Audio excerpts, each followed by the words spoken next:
Première thématique de la journée, quelle formation pour l'opticien de santé de demain? Et j'ai le plaisir d'accueillir 4 experts. Je ne les prends pas dans l'ordre où ils sont assis. Laure Anne Coppel du CIO, que je vous présente dans une seconde. Nous avons Serge Baribeau du CNOF, nous avons Thibaut Pichereau du ROF et nous avons Yannick Dian, que tout le monde bien évidemment connaît ici, président de l'AOF. Laure Anne Coppel, secrétaire générale du GIFO, groupement des industriels et fabricants de l'optique depuis 2016, et secrétaire général du CIO, Conseil interprofessionnel de l'optique, depuis 2016 aussi. Et c'est donc aujourd'hui en représentante du CIO que Laure Anne Coppel va intervenir. Serge Baribeau, opticien optométriste, chargé d'enseignement en optométrie pour la licence professionnelle depuis 2004, membre de la FELC, membre du Collège des opticiens techniques d'Essilor, et donc aujourd'hui représentant et président du Conseil national des opticiens de France. C'est à ce titre qu'il va intervenir donc aujourd'hui. Thibaut Pichereau, opticien optométriste, diplômé de l'ISO et de la maîtrise d'optométrie d'Orsay, enseignant à l'Université Paris-Sud, responsable du DU d'optométrie à Toulouse, et aujourd'hui intervient en tant que délégué général du Rassemblement des opticiens de France, le ROF. Yannick Dian, donc président de l'AOF, à ce titre il intervient aujourd'hui, qui est formateur aussi en optométrie, diplômé du diplôme européen en optométrie, diplômé de l'ISV et exerce actuellement à Londres. Ça va, je n'ai pas fait d'erreur pour l'instant? Bon, on continue alors. Petit état des lieux, avant que je donne la parole à Serge qui va nous présenter les travaux du CNOF. La formation en France au niveau de l'optique, du métier d'opticien, consiste, vous le savez, en un BTS qui est un Bac plus 2. Il existe des Bac plus 3 en licence professionnelle, soit plus orienté vente management, soit plus orienté optométrie. Et il existe aussi des CQP divers et variés. Et ensuite, il existe une formation à Bac plus 5. Il existe plusieurs formations en Bac plus 5, en master à l'université Paris-Saclay, en master à l'université de Nîmes et en titre niveau 1 à l'ISV de Saint-Étienne. À noter tout de même que l'ISV est accrédité par l'European Council of Optometry pour délivrer le diplôme européen en optométrie. Serge, si tu veux bien, je vais te laisser la parole pour que tu nous présentes les travaux du CNOF sur la réingénierie de la formation. Merci. Merci pour l'invitation, Yannick. Je ne sais pas si on m'entend, oui. Alors, je vous propose de remonter un petit peu en 2016, où que contrairement aux autres professions médicales, paramédicales, l'optique ne possède ni conseil national professionnel, ni société savante, ni conseil scientifique. Donc quelques opticiens décident de fonder un collège qui est constitué d'opticiens, d'ophtalmologistes, d'orthoptistes et d'enseignants. Une publication en 2016 permet au CNOF de se voir chargé d'exercer les missions dévolues au CNP, donc Conseil nationaux professionnels, et ce jusqu'en février 2017. En 2019, le Conseil national se transforme pour répondre aux critères des conseils nationaux professionnels. Alors, qu'est-ce qu'un CNP? Ils ont pour mission de contribuer à la formation, l'évaluation, l'amélioration des pratiques professionnelles, des professions médicales et paramédicales. Ils peuvent être saisis d'enquêtes épidémiologiques et diverses. Il ne peut y avoir qu'un CNP par profession.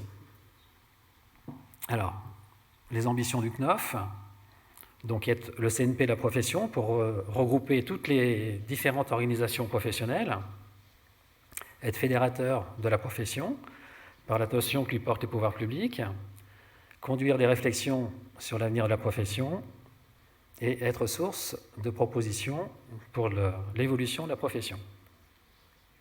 Nous avons 4 commissions formation, avenir professionnel, scientifique et relations internationales. Nos dernières publications, donc en janvier 2020, nous avons publié Opticien de santé, un métier d'avenir. Vous pourrez, si vous le souhaitez, récupérer les brochures qui sont là. Et Opticien de santé, activités et compétences, que nous avons publié en fin d'année dernière. Alors, aujourd'hui, la profession, en France en tout cas, est un tournant de son histoire. Depuis plusieurs décennies, nous avons connu des orientations plutôt commerciales qui l'éloignent de sa mission première de professionnel de santé visuelle. Le temps donc est venu de redonner à l'opticien une réelle dimension de professionnel de santé et il faut qu'on définisse donc cette nouvelle profession. Alors nos propositions, une universitarisation de la profession avec un parcours LMD en faculté de santé, donc une formation de 3 ans, niveau licence, donnant le droit d'exercice, possibilité de poursuivre vers des masters de pratique avancée, master d'optique appliquée et master de santé visuelle. Un doctorat pour la recherche et l'enseignement. Alors, nos réflexions donc, nous ont conduit à rédiger ce référentiel d'activité et de compétences. 3 étapes importantes: déterminer le champ d'exercice, identifier les activités et les compétences.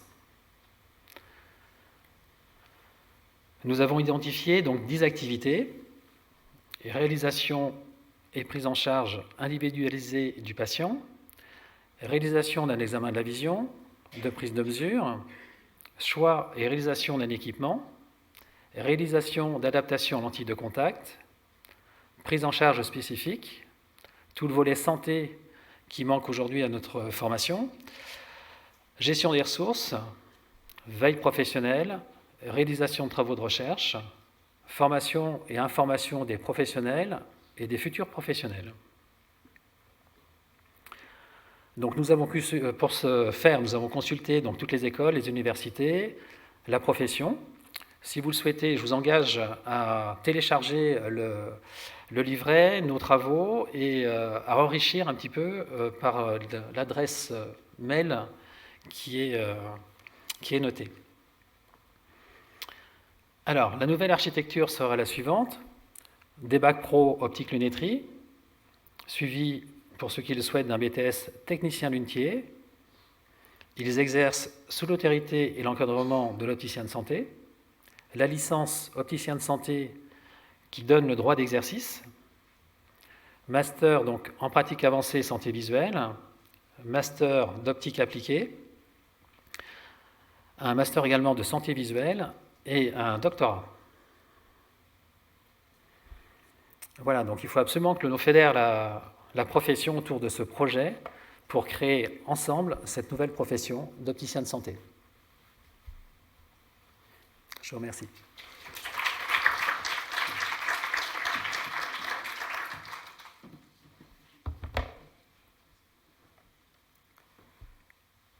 Merci Serge pour cette présentation. Juste pour information, on a les livrets qui sont ici auprès de Dominique Mélin si vous souhaitez les récupérer.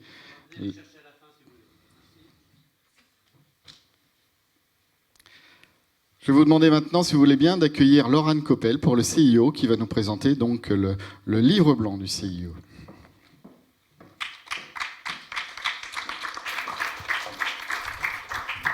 Merci pour cette invitation, merci pour ce débat, merci pour cette initiative de réunir des organisations d'horizons différents qui expriment des points de vue parfois différents, mais voilà, c'est tout le sens du débat et c'est pour ça qu'on est là aujourd'hui. Je vais vous présenter un petit peu le CIO parce que certains d'entre vous me connaissent peut-être avec une autre casquette, mais comme ça a été rappelé en début d'intervention, aujourd'hui je suis bien là au titre du CIO, qui est une association qui n'a rien à voir avec l'olympisme, c'est le Conseil interprofessionnel de l'optique, et qui rassemble 4 syndicats d'opticiens, en l'occurrence le SINOM, le ROF, l'AFNOF et CASOPI, et le syndicat des industriels, le GIFO. Et donc c'est une association qui a 15 ans maintenant et qui travaille sur tous les sujets communs, intéressants, industriels et distribution. Et nous nous sommes réunis fin d'année dernière autour d'un projet commun et la volonté d'établir un livre blanc qui poserait les jalons de la vision du métier et de la filière à horizon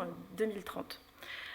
Donc nous sommes mis à travailler à l'automne 2021 avec la volonté d'aboutir au printemps 2022 sur un constat commun et des propositions communes entre 5 organisations qui ont parfois des visions pas toujours partagées, mais on avait cette volonté, comme l'a exprimé d'ailleurs le CNOF, de fédérer, de regrouper et de rassembler autour au moins d'un socle commun, d'une vision commune et de propositions dans un contexte 2022 particulier qui est celui des élections, à la fois l'élection présidentielle et également des législatives, donc de nombreux interlocuteurs à sensibiliser aux enjeux de santé visuelle.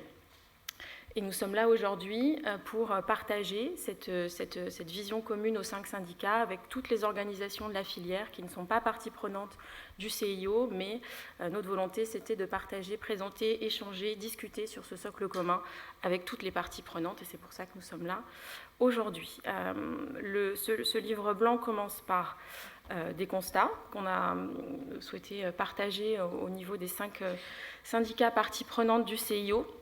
On a partagé le constat d'une filière visuelle qui fonctionne bien, avec des professionnels de santé bien formés, des innovations, mais si on se projette dans le futur, si on regarde aujourd'hui, on se projette dans le futur, on voit bien que le nombre de Français qui vont avoir besoin d'accéder à des soins visuels va nécessairement croître.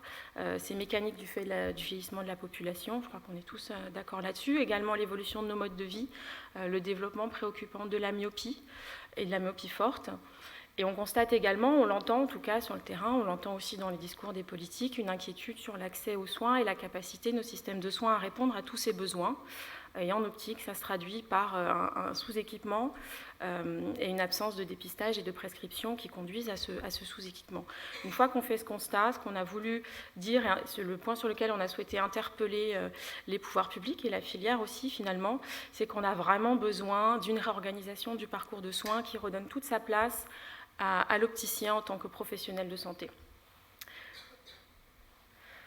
La formation joue nécessairement un rôle clé dans cet horizon qu'on veut dessiner sur 2030. Le livre blanc il couvre de nombreux aspects qui seront abordés lors d'une autre table ronde à 11h sur le rôle de l'opticien, notamment pour favoriser l'accès aux soins des Français en santé visuelle. Mais là, aujourd'hui, ce matin à 9h, on est là pour parler de la formation. Donc, je vais vraiment me concentrer sur les quelques pages du livre blanc qui concernent la formation.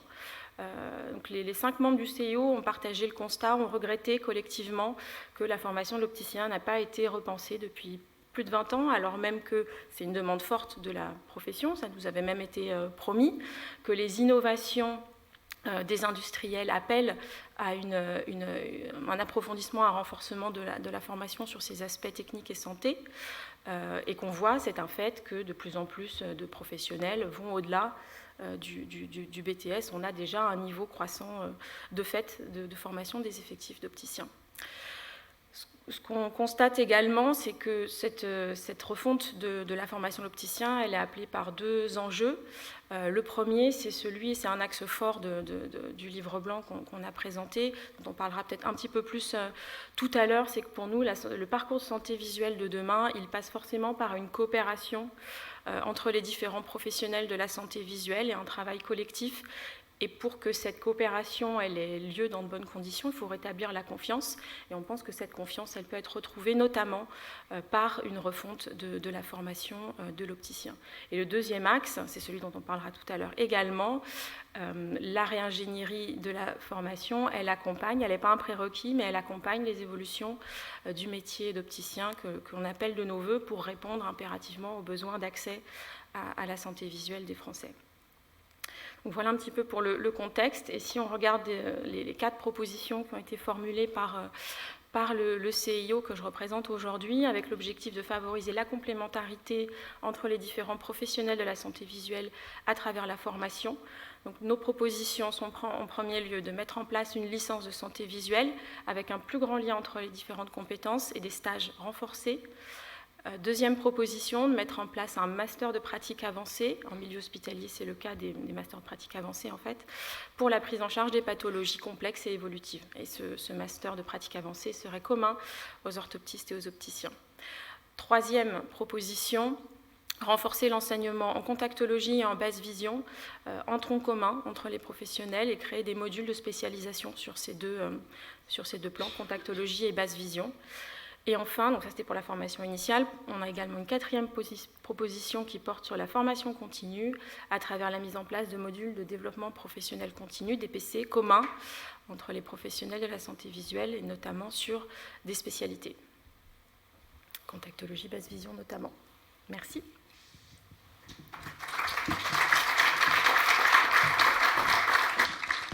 Merci Laurane. Merci beaucoup pour ces deux présentations. On voit déjà un certain nombre de points communs entre ces deux propositions. Mais ma première question, si vous voulez bien, qui me vient à l'esprit, je vous entends parler tous les deux de passer d'une formation de 2 ans à 3 ans, qui donnerait donc droit à l'exercice. Mais finalement, ceux qui n'ont que 2 ans, on en fait quoi ?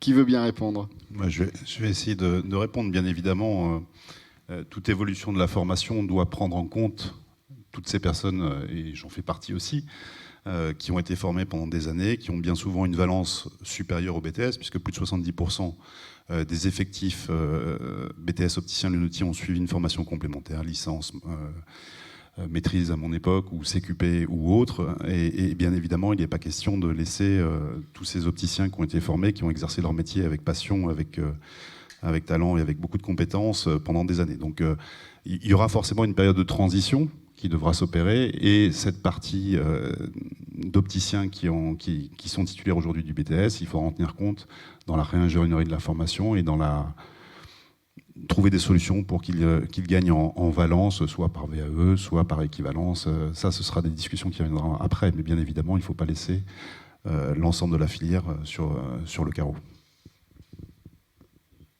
Je me permets d'aller dans le sens des propos tenus par Thibaut Pichereau, et à l'exemple d'autres professions qui ont vu leur formation qui ont été réingénérées, qui sont passées de 2 à 3 ans. Il n'y a aucune formation complémentaire qui a été demandée pour les précédents professionnels formés, et je ne vois pas pourquoi est-ce que les opticiens feraient exception avec un statut différent.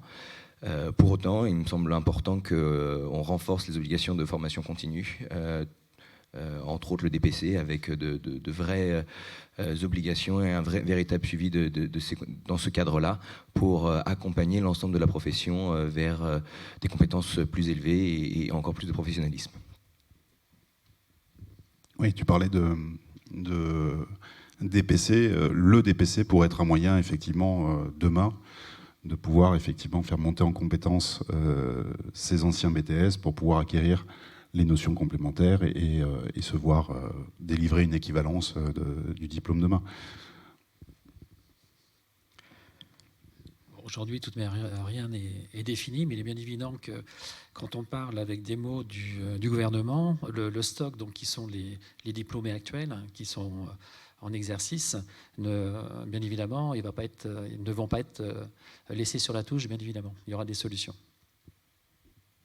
Ça me semblait évident de le dire, mais important aussi de rassurer ces personnes-là qui ne seront bien évidemment pas laissées sur le bas-côté de la route. La deuxième question qui me vient à l'esprit, vous parlez d'opticien santé. Moi, dans ma tête, dans ma formation depuis le départ, l'opticien est un professionnel de santé. Donc, pourquoi dire opticien de santé ? Ça sert à quoi de dire opticien de santé ? Quelle différence entre l'opticien de santé et l'opticien qu'on a aujourd'hui ?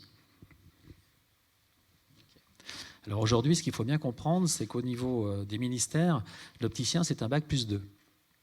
Vous prenez donc les orthoptistes, c'est une capacité de 3 ans. Donc aujourd'hui, le ministère nous reproche d'avoir un déficit à peu près de 1400 heures en santé dans notre formation. Donc la seule solution, c'est d'augmenter le nombre d'heures de la formation pour l'opticien, en passant donc en santé, en faculté de santé, pour être vraiment un vrai professionnel de santé. Alors, pour rejoindre ce que disait Serge, effectivement, depuis la réforme du BTS, donc ça date de 97. En 2004, il y a des premiers travaux qui ont été menés. Et depuis cette époque-là, à chaque fois qu'on veut faire évoluer le rôle de l'opticien, on nous reproche très technique, etc. Pas de sujet de ce côté-là, mais manque de connaissances en pathologie oculaire, en pathologie générale, manque de coopération effectivement avec les autres professions de santé. Le BTS, c'est une formation de 2 ans, donc c'est là particulièrement, je reviens sur ce que disait Serge. Et on voit bien qu'aujourd'hui, on est complètement pénalisé par ce manque d'intégration dans le milieu médical, même si on est une profession de santé, et certains opticiens, des fois, en doutent quand on entend leurs propos. Mais il nous semble aujourd'hui que l'intégration dans le milieu médical, dans le milieu hospitalier, pour pouvoir échanger, on parle effectivement dans le rapport IGAS, éventuellement de master en pratique avancée, avec des modules communs aussi dans la formation initiale qui pourraient se faire avec d'autres professionnels de santé comme les orthoptistes. Je n'ai pas dit l'intégralité du programme, je dis certains modules communs. Et donc il nous semble important effectivement de pouvoir envisager de se projeter pour partie dans les études dans l'université médicale, c'est-à-dire l'université de médecine. Et ça, tant qu'on n'aura pas franchi le pas, il me semble qu'on se verra toujours opposer le fait qu'on est complètement en dehors du parcours médical tel qu'on le connaît aujourd'hui.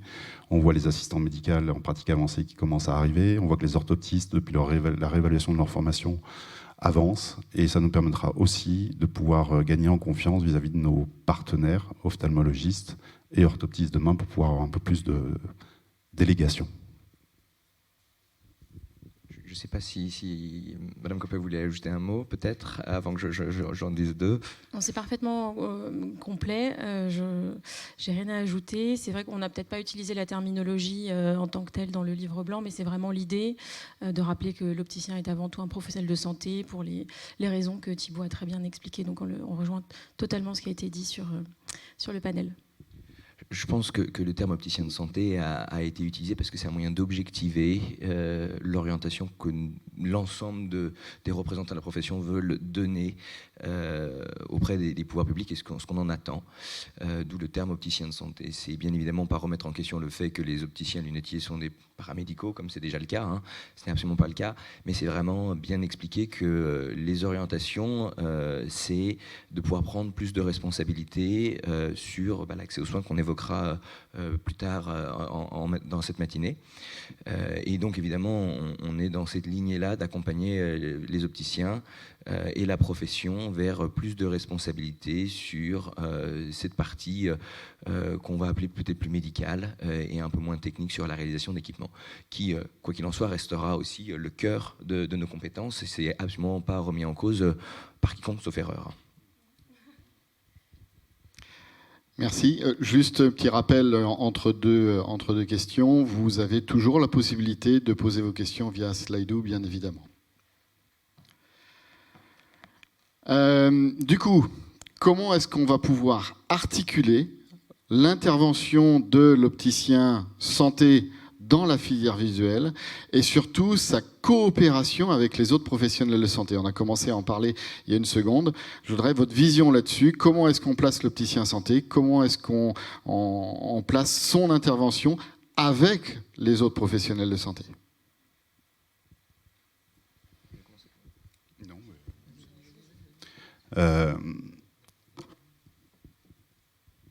Enfin, c'est compliqué parce qu'on enchaîne en fait sur le deuxième débat aussi un petit peu après. C'est une transition. C'est une transition.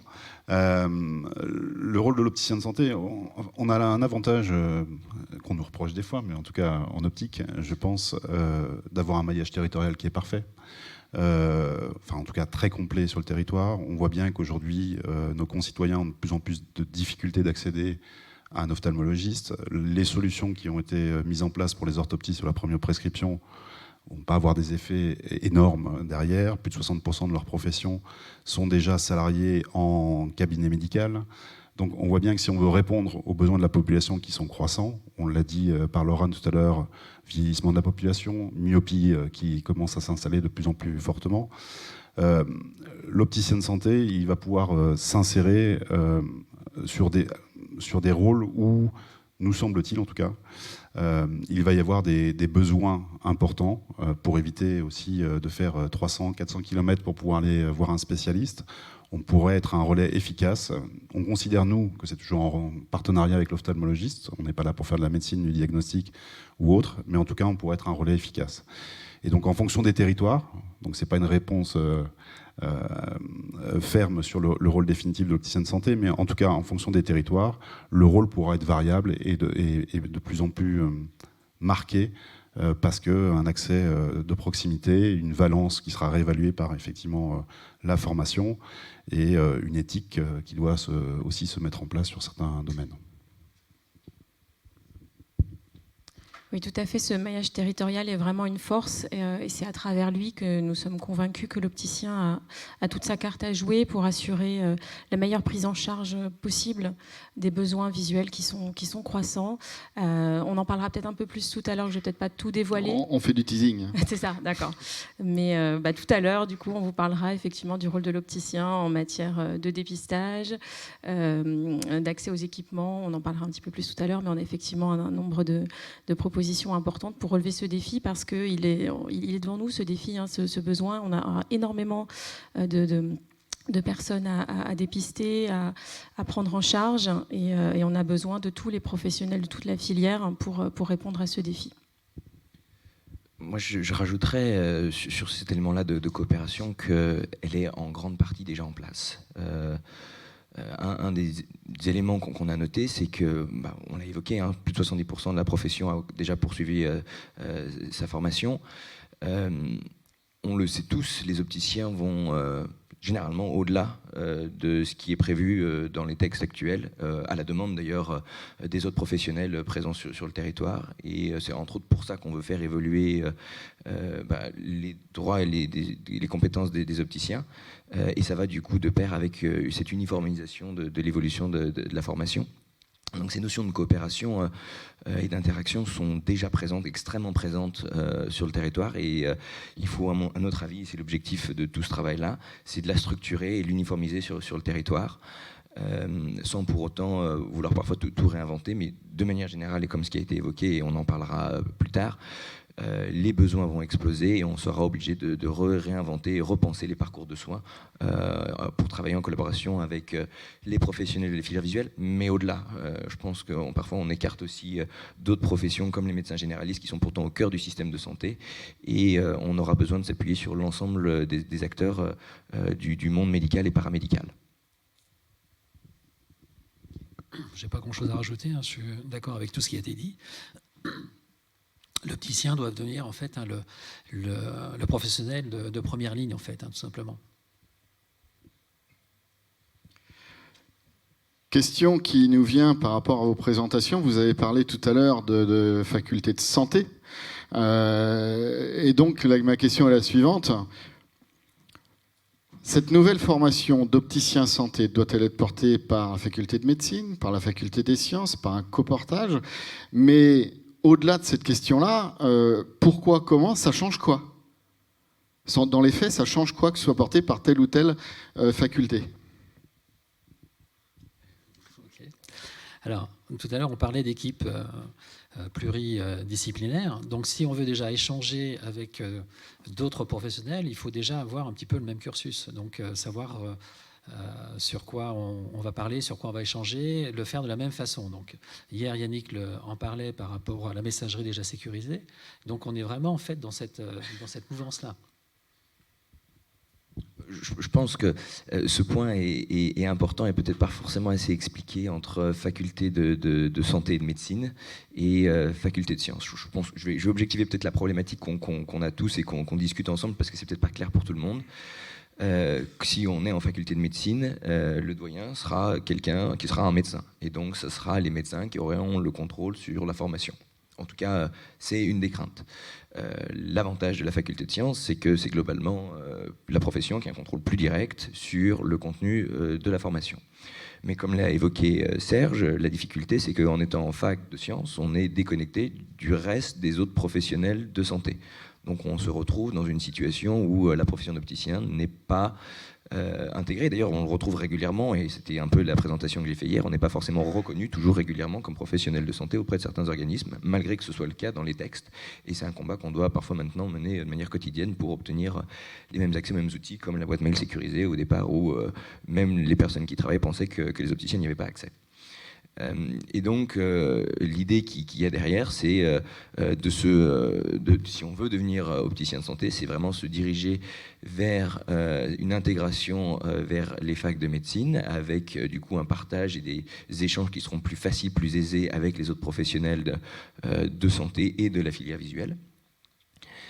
Et après, la question qui peut se poser, c'est est-ce qu'on peut envisager un coportage, qui le principe d'avoir la faculté de médecine qui chapeaute la formation dans son ensemble, mais celle-ci est délivrée en partenariat avec la faculté de sciences, en s'appuyant du coup sur déjà les locaux, le matériel qui est déjà à disposition, mais aussi et surtout, c'est quand même l'essentiel, le corps enseignant que nous avons, qui est un des gros avantages qu'on a dans la filière visuelle, parce que depuis 20 ans, on a mis en place donc, des licences, des CQP, des masters.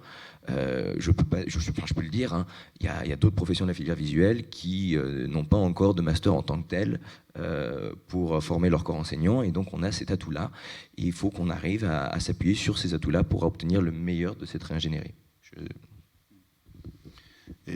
Alors, je te rejoins, Yannick. Et pour compléter, au-delà de cette intégration qui est nécessaire, effectivement, par coportage, excusez-moi, par coportage ou autre, ça, après, les modalités, il va falloir les étudier. C'est pareil, est-ce qu'on franchira le pas en une seule fois, ou est-ce que ça se mettra en place dans le temps pour pouvoir, effectivement, parce qu'il existe aussi des débats, est-ce qu'on fait tout de suite 3 ans qui sont complètement réingénérés, ou est-ce qu'on fait un 2+1 dans un premier temps et après on évolue direct?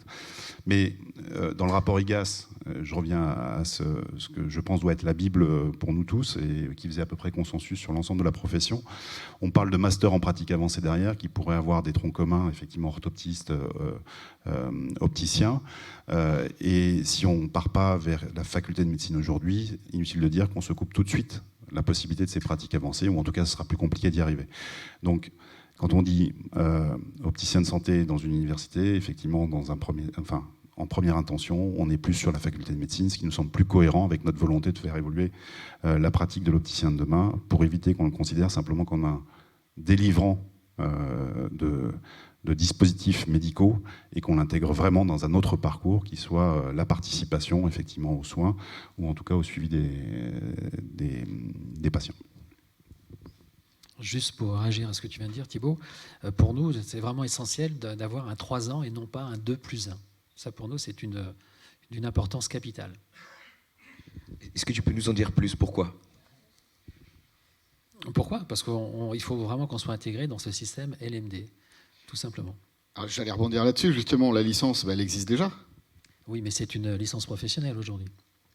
Et donc, c'est pas tout à fait la même chose. Alors, je suis pas un spécialiste de l'université, mais il y a une nuance entre donc faire cette licence en 3 ans par rapport à un 2+1 qui est un BTS plus une année supplémentaire. Donc, c'est pas tout à fait la même chose aux yeux en fait des instances gouvernementales.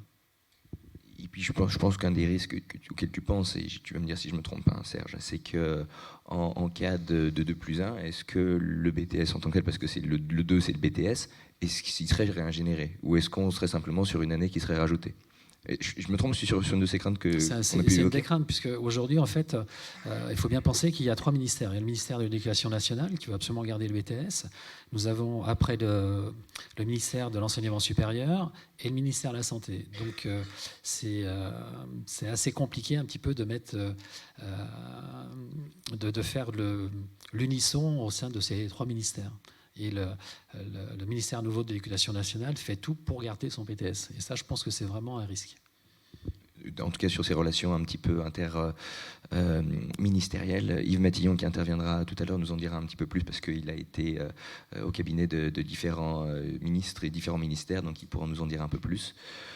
En tout cas, nous, notre perception du côté de l'AOF, c'est que dans un monde idéal, un alignement des planètes où on arrive à faire une licence d'un coup, tout est réingénéré, c'est l'idéal.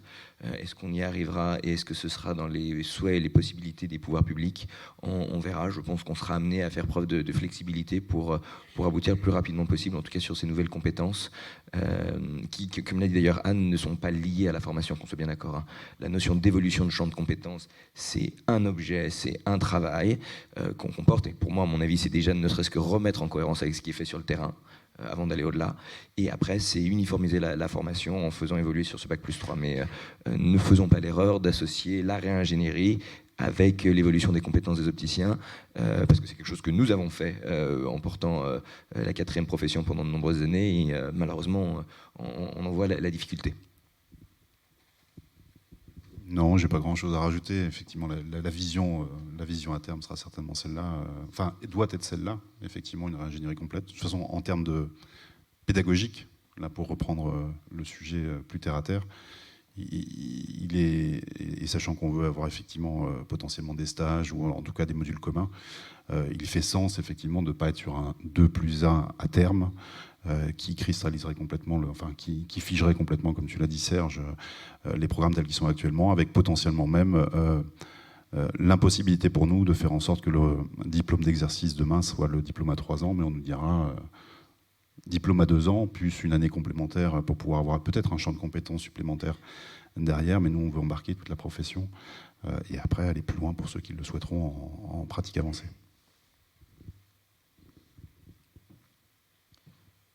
Du coup, si on est en faculté médecine, on a commencé à en parler tout à l'heure. Est-ce qu'on peut parler d'éventuelles prémices de formation commune, de troncs communs ou de choses comme ça, avec les orthoptistes? Tronc commun, je ne sais pas, en tout cas des modules communs, oui, il faut apprendre à se parler, très clairement, il faut apprendre à se parler, il faut gagner la confiance aussi des ophtalmologistes, et on voit bien qu'aujourd'hui, bon, alors après, il existe toujours une guéguerre quand les champs de compétences s'élargissent et les délégations s'élargissent, mais globalement, c'est ce qui s'est passé, c'est-à-dire qu'il faut gagner cette confiance. Aujourd'hui, on nous le reproche suffisamment, on nous reproche ce BTS bien sûr, mais aussi le fait de ne pas être dans l'écosystème de la santé, même si on est des paramédicaux. Et donc, il nous semble, et c'est d'ailleurs ce que préconisait le rapport IGAS, c'est effectivement des temps de présence en commun sur certains champs à définir, pour que ce soit cohérent aussi avec notre besoin spécifique sur le terrain, puisqu'on a aussi une expertise en délivrance de matériel, en équipement de matériel optique. Donc on a des spécificités. Maintenant, il faut qu'on ait effectivement ces échanges communs. Et quoi de mieux pour apprendre à se parler que de faire quelques modules de formation ensemble. N'oublions pas que nous faisons partie des 3 O. Hein. Oui. Enfin, là, je pense que d'ailleurs, c'est un terme qui est réutilisé très régulièrement, mais peut-être parfois de manière un peu abusive, je trouve, les 3 O, si je puis me permettre. Parce que c'est un peu la couverture sans vouloir soulever ce qu'il y a en dessous et les coopérations qui sont sur le terrain ou absentes sur le terrain. En tout cas, sur la partie formation commune, l'idée, c'est évidemment qu'on le sait, les champs de compétences et donc des actions qu'on fait sur le terrain entre les opticiens et les orthoptistes se recroisent, il y a des éléments qui sont communs. Et je pense que c'est sur ces éléments-là qu'on va pouvoir mettre en commun une partie de la formation. Et ça sera un travail à faire. Après, on a cette volonté-là, nous, dans la profession de manière générale. Les orthoptistes ne sont pas présents, donc on ne pourra pas s'exprimer pour eux.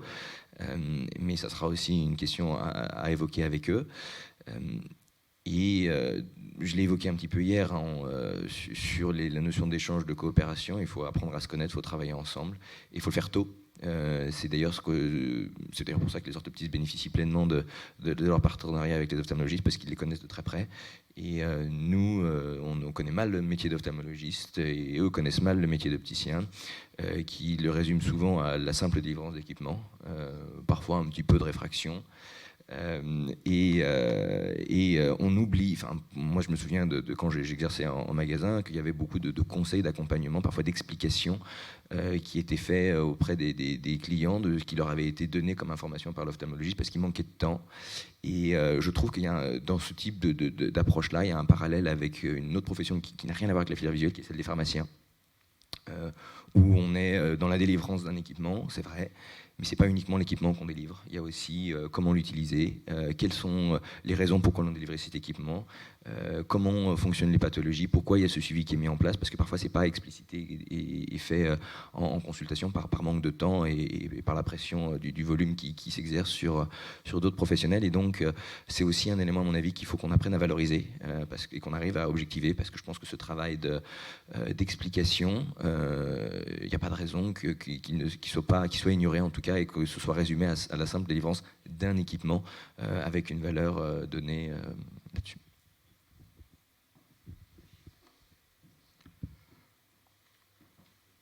On en a parlé un petit peu tout à l'heure dans les présentations, que ce soit du CNOF ou du CIO. Vous proposez donc une formation à Bac+3 pour des opticiens de santé, une formation à Bac+5 à suivre avec un master. Quelles seraient les différentes attributions données à chaque formation? Qui fait quoi? Alors, on est en pleine prospective, hein, qu'on soit bien d'accord ici. Donc, comme on pourrait le dire en anglais, c'est un peu une wish list et un petit peu une liste de souhaits, mais sur lequel on va se projeter. De notre côté à l'AOF, notre objectif, c'est que les opticiens Bac+3 puissent obtenir des droits similaires et équivalents aux orthoptistes sur les contrôles d'examen de vue et les droits de prescription d'équipements lunettes pour avoir cette uniformité et cette facilité d'accès de terrain. Pour ce qui est du Bac+5, on ira sur des notions plus poussées, où il y aura de l'autonomie, de l'analyse, de la prise de décision clinique pour décharger une partie de ce travail-là qui peut être fait à l'heure actuelle par les ophtalmologistes. Sachant que ceci doit se faire toujours en collaboration avec des parcours de soins qui seront bien définis, bien construits, sécurisés, avec des portes de secours au cas où il y ait des absences de ce côté-là. En tout cas, pour le vivre au Royaume-Uni, c'est un vrai travail de longue haleine pour bien cibler les différents parcours, que tous les professionnels communiquent entre eux correctement et qu'il n'y ait pas de perte de chance qui soit générée par ces différentes délégations de tâches et de responsabilités.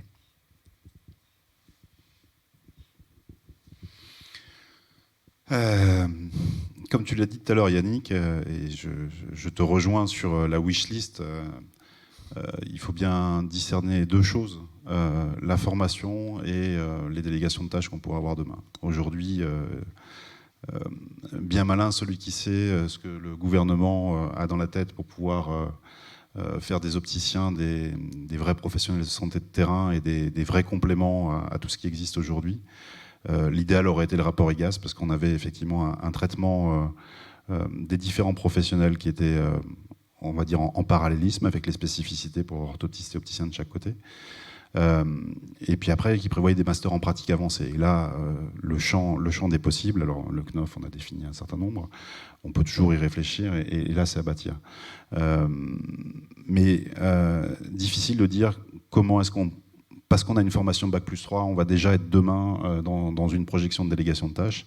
Et là, ça nécessite un échange aussi avec le gouvernement. C'est vrai qu'on aimerait être davantage présent. Et là, on va vraiment empiéter sur le sujet de cet après-midi, le prochain sujet.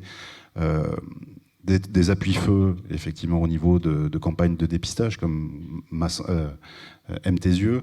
On aimerait bien, effectivement, être aussi des relais par rapport à certains suivis de pathologie, par rapport à un certain nombre de choses. Mais je pense que promettre aujourd'hui que parce qu'on aura une réforme à Bac+3, qu'on s'insérera effectivement davantage dans le milieu médical, tout de suite, le gouvernement nous ouvrira les portes, c'est un petit peu compliqué.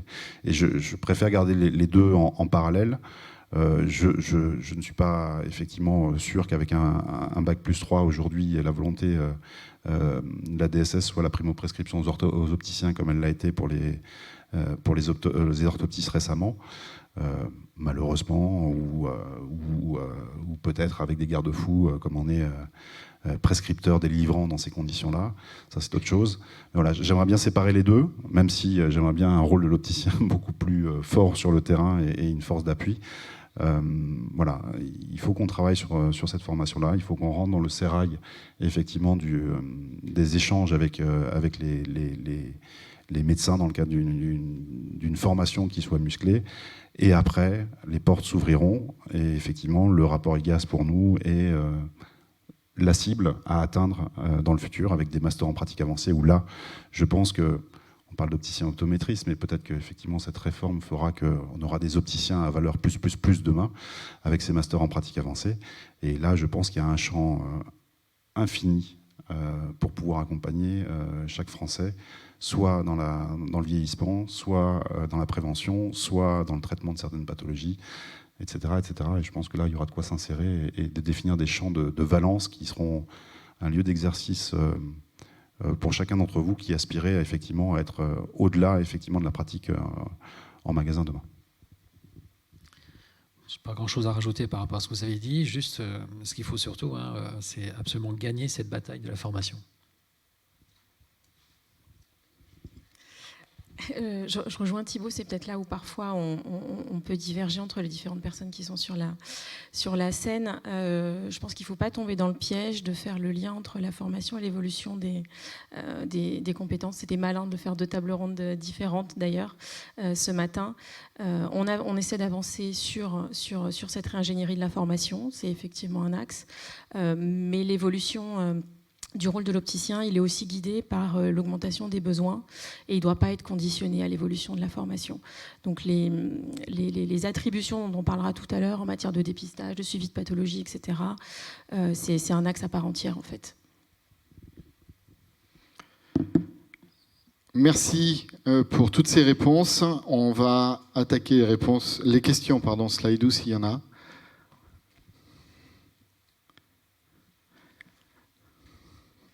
Au passage, vous avez de nouveau les adresses mail du CNOF et du CIO si vous avez des questions à leur poser ou pour interagir avec leurs travaux. Première question. Aujourd'hui, le problème de ne pas être reconnu comme professionnel de santé n'est-il pas dû au fait que les enseignes préfèrent faire de la publicité sur des remises ou des vérifications de la vue gratuites plutôt que de parler de la compétence des diplômés ? Je vais répondre à celle-là, puis je passerai la parole aux autres pour ceux qui veulent intervenir. Je pense que les enseignes, de toute manière, font partie du paysage et elles ont toute leur place. Elles ont des objectifs, comme beaucoup d'autres sociétés qui existent dans la filière visuelle.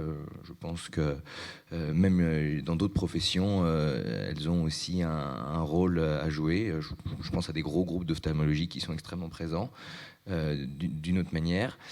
Est-ce que la notion de communication sur les compétences et les possibilités d'offres peut être discutée et en tout cas encadrée davantage ? Ça peut faire partie des règles professionnelles qui ont été évoquées et qui pourraient évoluer. En l'état, je pense que ça a peu d'influence sur les décisions des pouvoirs publics de ce point de vue-là. En tout cas, ça ne me paraît pas un point de blocage particulier, en tout cas de communiquer sur les compétences. Après, évidemment, la notion prix, c'est encore une autre approche. Oui, moi, je n'oublie pas que dans les principales enseignes, ce sont des coopératives, ce sont des indépendants, ce sont des opticiens comme chacun. Et de toute façon, je ne pense pas qu'aujourd'hui la publicité, d'ailleurs on parle aujourd'hui de l'ouverture de la publicité à tout le corps médical en Europe, donc d'aller cibler la publicité comme étant le mot de non-évolution au niveau du rôle de l'opticien me semble un petit peu court. Je préfère, il y a d'autres sujets dans ces conditions si on ouvre. Je pense qu'aussi on doit s'acheter une probité aussi au niveau de nos délivrances, parce que ça c'est un autre sujet. Et regagner la confiance effectivement des autorités au quotidien, sur le terrain.